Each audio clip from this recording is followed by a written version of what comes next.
86 Ländern der Welt. Und ich glaube, man kann schon sagen, dass wie ein Botschafter wird auch immer anerkannt von der Wirtschaft, von der Politik, von der Presse. Erdinger ist überall anzutreffen, Register wieder 500 von Leuten, die sehr viel reisen. Und ich glaube, dass da sind wir schon stolz drauf, dass wir da ein Botschafter sind und das machen wir mit Freude. Wie lange ist es noch so zu handeln, dass man als Privatbrauerei, als eine der letzten Privatbrauereien ein solches Standing hat? Jetzt gibt es eine einfache Antwort, sagen ich da bin, aber eben. Ja. Nein, das sind alle ein Team, also einer Meinung und an dem Stand sind wir alle gemeinsam. Und wir werden das auf jeden Fall aufrechterhalten. Wie gesagt, solange es geht, auf jeden Fall sowieso. Und ich glaube auch andere. Wenn Sie die Marke Erdinger auf dem Level halten wollen, wie es heute ist, müssen Sie diesen Weg weiterhin gehen. Und der Weg ist vielversprechend. Ich werde jeden Tag zuversichtlicher, wenn ich sehe, wie weltweit die Qualität des Bieres runtergefahren wird, um irgendwelche Hektoliter zu machen, um irgendwelche Marktanteile zu akquirieren. Und wir sagen, nein, wir marschieren schön langsam vorwärts, aber wir wollen, dass unser Konsument, unser Gast, unser Freund begeistert ist, glücklich ist, wenn er ein schönes Erdinger trinken kann, weltweit. Schauen Sie, wie wir es Story erzählt von Mexiko, wie die Fußball-Weltmeisterschaft geholt haben, aber so ein Dorf, so, wo man gedacht hat, also außerhalb der Großstadt und so, und dann sagst du, also, Franz, jetzt wäre ein schönes Weißbeleg, und dann kommt der Ober, der Mexikanische, und sagt, wenn Erdinger vor. Oder, wie war Erdinger? Das ist doch einmalig, oder? Super. Das Stammhaus, liebe Kolleginnen und Kollegen, das ist Werner Braumbachs Welt.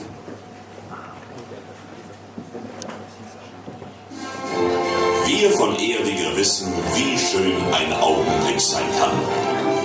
Zeit für Tradition. Zeit für ein Weißbier, das einzigartig ist. Erdinger Weißbier. So schmeckt Bayern.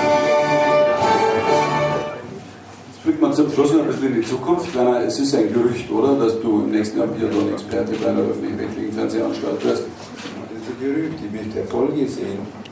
Und dass wir uns freuen können, um nächstes Jahr in Sochi in der Olympiade fahren. Also, ja, die Zeiten stehen gar nicht so schlecht und so weiter. Wir haben also, wie gesagt, ein bisschen Tief jetzt hinter uns und so weiter.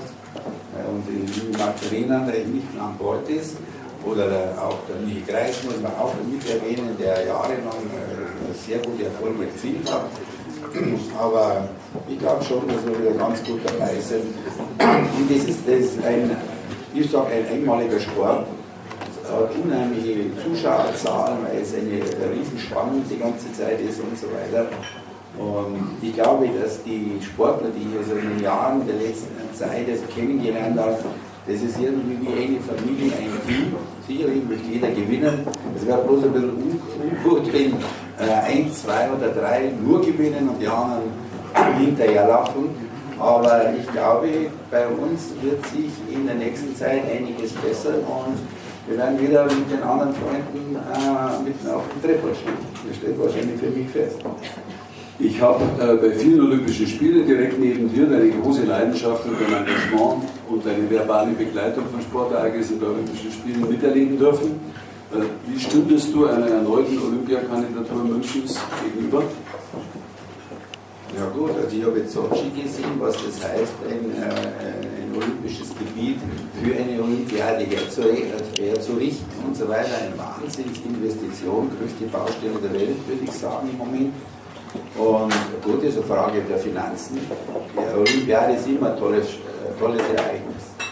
Man muss ja die Verhältnisse genau überlegen, wegen den Kosten, was ist nach der Olympiade. Ich meine, die Russen werden sich das schon auch gedacht haben, aber hoffentlich ist es auch richtig Dampfer und so weiter.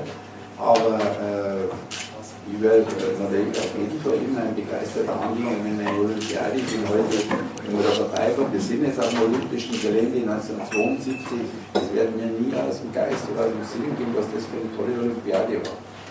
Und wenn eine Olympiade nach Deutschland kommt, ist immer eine schöne Sache. Ich glaube, eigentlich können wir es uns ja leisten, wenn wir einigermaßen Maß halten mit Investitionen. Und die Sportstätten, nicht so wie es in Garmisch passiert, da alles neu machen will und so weiter, wie die Leopolding, die höchste Triathlon-Anlage steht, wollen die in Oberammergau eine neue Biathlon-Anlage. Das ist natürlich von Leuten wahrscheinlich, die von Geld wenig verstehen und da also über diese Probleme hinweg sehen oder gehen wollen. Aber wenn das einigermaßen im Rahmen ist, wir haben tolle Stadien hier in München und so weiter und wir haben Garmisch und wir haben Leopolding und wenn es möglich ist, auf jeden Fall. Ja.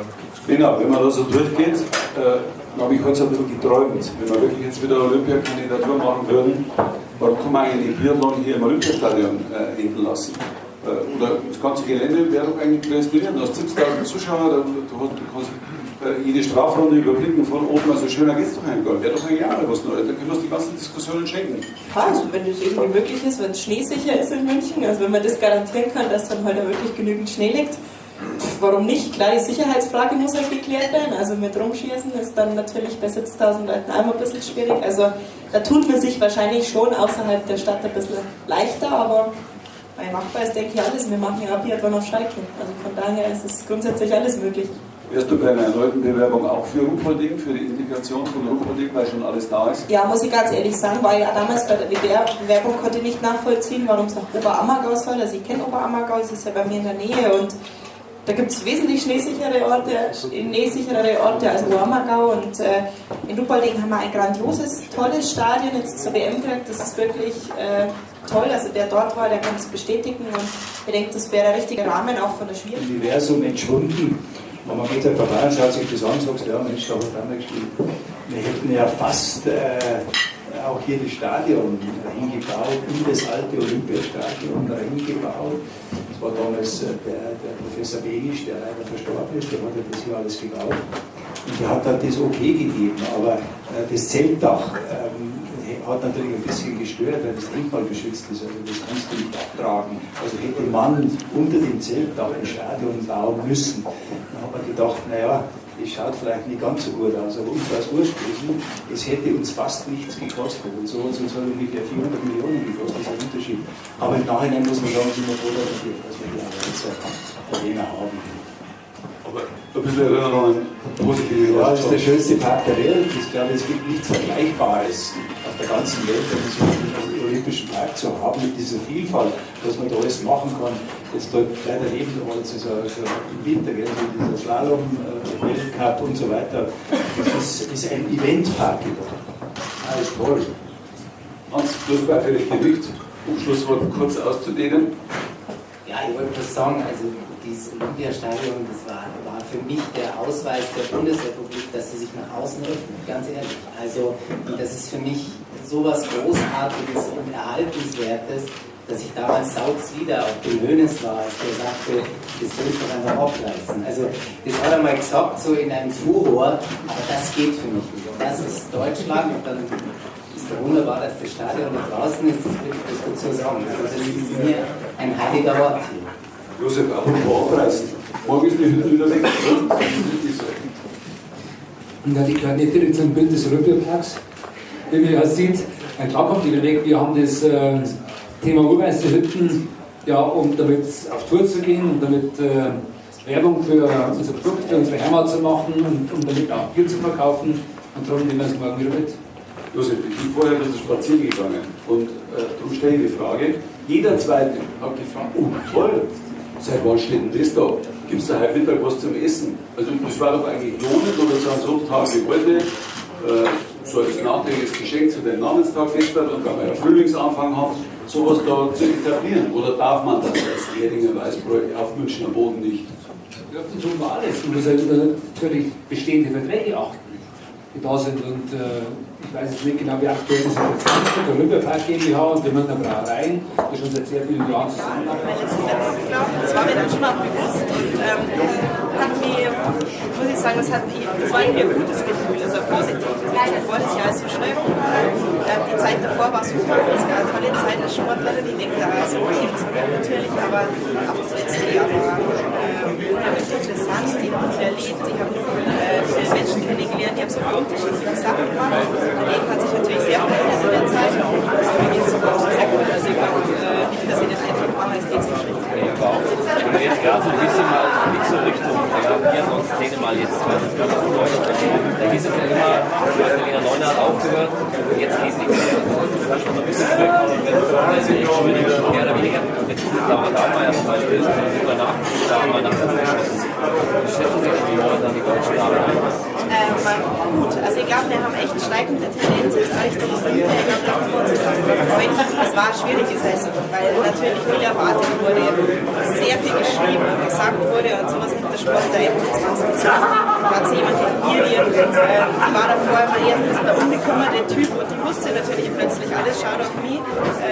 Ich muss jetzt, und sie war also ich finde, sie war super gut, sie hat sich extrem entwickelt den ganzen Sommer über, sie hat tolle Leistungen gebracht, sicherlich nicht ganz so, wie sie sich vorgestellt hat, gerade bei der WM, aber sie ist halt auch Mensch und sie hat für das erste Jahr sehr schwierig, ja, es ist richtig gut gemacht und dann eine wie die Laura, die einfach nur das Sauberwohl ist, also anders kann man das nicht sagen, wir stellen sich hier und schießt ordentlich auf die anderen, es macht richtig Freude, am Fernsehen können die Laura richtig spüren und ich gönne sie von Herzen, wenn sie diese Unbekümmertheit sich behält und so bleibt, wie sie ist, einfach ihr Ding macht, weil sie so sagt, wie sie es denkt und gerade für nächstes Jahr denkt, ist das das Beste, was sie machen könnte. Eine Andrea ist der Silber Staffel, die super, die waren ein Sochi oder ein Anteil, die hat definitiv die Chance, da eine Goldmedaille zu gewinnen. Und ich glaube, wir sollten uns auch vielleicht einfach mal umlassen, diese Diskussion, was ist jetzt positiv in die Zukunft schauen, aber wir haben ja gute Sportler, ich glaube, das sollte nicht schwerer machen, als es ist.